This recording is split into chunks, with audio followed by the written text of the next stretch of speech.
is Michael Cohen. He has a new book. It's called Disloyal. Michael is back with me. Michael, let's talk about race. I mentioned some of the quotes, if we can put some of them up. And this is from page 272, Trump on Nelson Mandela. Mandela effed the whole country up. Now it's a shithole. F Mandela. He is no leader. And then on page 107, you said, as a rule, Trump expressed low opinions of all black folks, from music to culture and politics. Africa was a hellhole, he believed. Nelson Mandela, to use but one example, was an object of contempt for Trump. You talked about how he feels about African Americans, and that, not that they were friends with him, but he only liked people who were very famous if they were black people, but he really didn't know any black people or have any black friends. Tell me about Trump as it relates to black people specifically.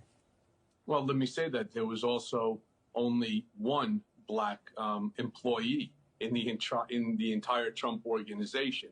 You may remember, again, I said that at the House Oversight when Mark Meadows paraded her out in order to discredit me and state that Donald Trump is not a racist. I mean, I'm not really sure why people don't get it. Donald Trump is a racist. His sister said it. His older sister said it. His niece said it. I'm saying it. Stephanie Winston Wolkoff is saying it. Everybody who technically knows him is telling you that the man is a racist. I'm not sure why people just don't get it. But you worked for him, and you did his bidding. You did the bidding of a racist. Well, what I did is I created the National Diversity Coalition, hoping that I can actually paint a different portrait of the man, that he would understand that it doesn't work. You can't be a racist and run for president, right? You're going to need to do things like I did with the great Jim Brown with the American program. My hope was that he would actually rise to the level of being the president for all people and not just his friends, his cronies. But as I understood in the book, Michael, you did that because you were trying to change the narrative, that you were trying to rebrand the president, so to speak, as not being a racist, not necessarily trying to change his mind, because he put, I think it was a diversity, but he didn't want minority or anything like that in the title of the coalition. So were you doing it to rebrand him, or were you doing it to show him a better way? I was doing it for both. My hope was that, again, he would rise to the level of the president for all people, not just for his base. Mm-hmm.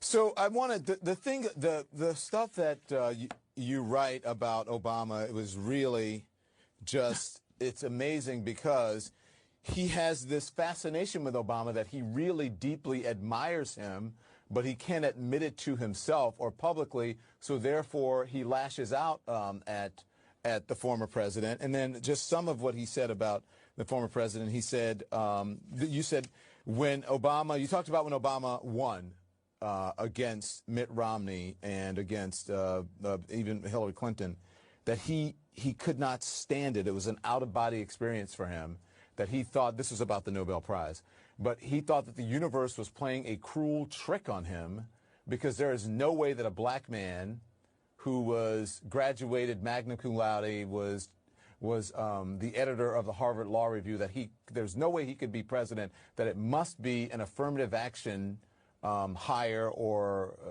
a student, because there's no way he could do that. That's correct.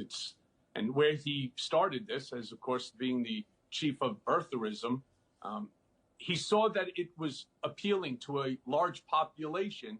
And as he watched his name appear on the front pages of the newspapers more and more, he just ran with that popularist view that he thought was going to help him. See, Donald Trump, again, he doesn't care about anyone or anything other than himself.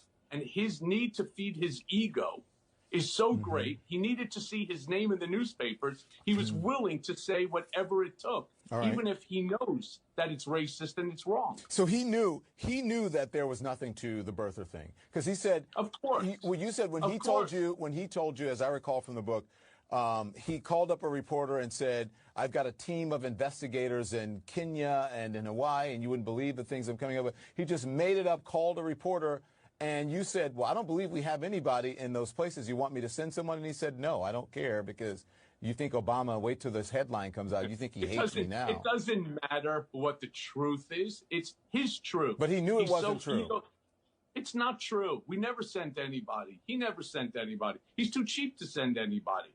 I mean, the notion that he was sending somebody to Hawaii, he didn't care. He was going to get the same bang for his buck by telling somebody he sent a crew. And who wouldn't believe it? I mean, Donald Trump, has money. He's a billionaire. So why would Donald Trump, if he wants to prove that President Obama was not born in the United States, why would he not send investigators? And you said the media fell for it. The media helped him spread that lie. How about hook, line, and sinker, my friend? Hook, line, and sinker.